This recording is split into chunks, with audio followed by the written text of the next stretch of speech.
Canada بھر سے خبریں شامل کریں گے۔ شیخ سلسلہ نقشبندیہ اویسیہ حضرت امیر عبدالقدیر اعوان کینیڈا پہنچ گئے۔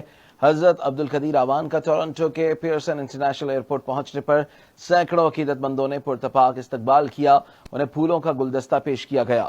حضرت امیر عبدالقدیر اعوان کینیڈین شہر مسیساگا، برمپٹن اور سکارابورو میں خطاب کریں گے۔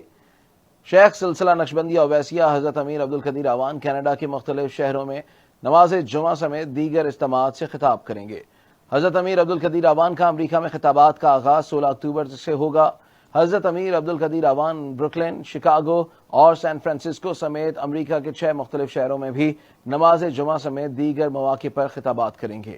ایئرپورٹ پر نمائندہ نیوز 99 سے خصوصی گفتگو کے موقع پر حضرت امیر عبدالقدیر اعوان کا کہنا تھا کہ ویسے تو امریکہ میں سالانہ بنیاد پر طبی معائنے کے لیے آنا ہوتا ہے، لیکن اسی دوران ساتھیوں کے ساتھ نشست ہوتی ہے، سیرت پاک صلی اللہ علیہ وآلہ وسلم کے بارے میں پروگرام بھی ہوتے ہیں، اور پھر میں تصوف کے حوالے سے تربیت کے سلسلے کو پورا کرتا ہوں۔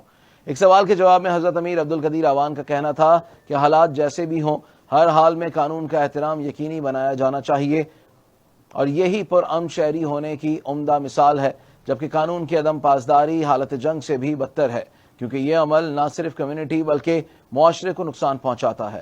حضرت عبدالقدیر اعوان کا یہ کہنا تھا کہ میں مغرب میں بہت تفصیلی دورے کر چکا ہوں، موجودہ حالات میں بہت سی تلخیوں کا مشاہدہ کر چکا ہوں، بہرحال تلخی سے کوئی مسئلہ حل نہیں کیا جا سکتا، اس کے لیے اصول اور ضابطے اختیار کرنے ہوں گے، معاشرے میں مساوات کا پروان چڑھانا ہوگا، یہی درس اسلام دیتا ہے اور یہی مثبت پیغام بھی ہے۔ میں یہ بھی آتا ہوں جی، یہاں اپنا میڈیکل چیک اپ کراتا ہوں امریکہ میں، لیکن پھر ساتھیوں کے ساتھ نشست ہوتی ہے، پروگرام ہوتے ہیں سیرت پاک کے حوالے سے، تصوف کے حوالے سے، پھر جہاں سے گزرتا ہوں وہاں اس جگہ سے پھر وہ پروگرام کرتے ہوئے اپنی کمیونٹی سے ملتے ہوئے اور پھر تصوف کے حوالے سے تربیت کرتے ہوئے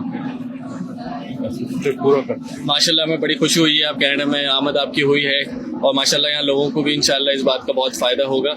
بہت شکریہ۔